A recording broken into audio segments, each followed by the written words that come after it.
और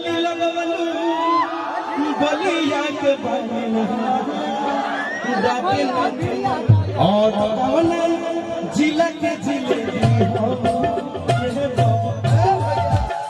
समय समाप्त भाई, ढेर लोग आएगा एक के साथ है समय सीमा समाप्त। हर एक कलाकार को एक गीत गाने का हेलो आग्रह है। एक गीत।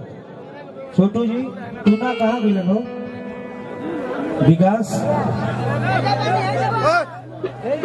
हेलो देखिए बहुत सारे कलाकार लोग मंच पर।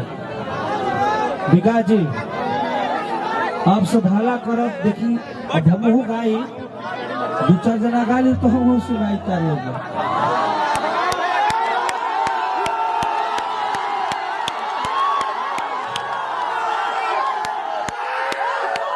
हर की ये छोटी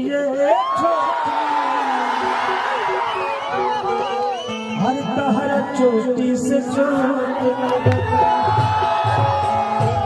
अगर तू लोग शांति रह बताओ भाई पक्का गाय।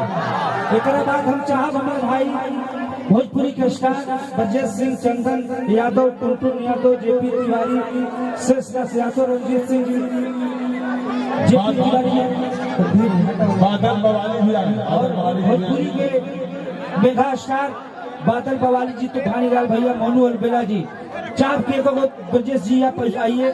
उसके बाद पारा अनुपमा यादव जी, पलक पांडे जी, सब लोग जाइए बा। सबके को गीत के मौका हम देते हैं। ब्रजेश भाई एक के गीत सभी लोग, और आप लोग मंच को खाली कर दे सम्मान पूर्वक, अन्यथा सभी लोग को उचित दंड दिया जाएगा। जो मंच नहीं खाली करेंगे उनको उचित दंड दिया जाएगा। माहिका म्यूजिक बिट्टू जी।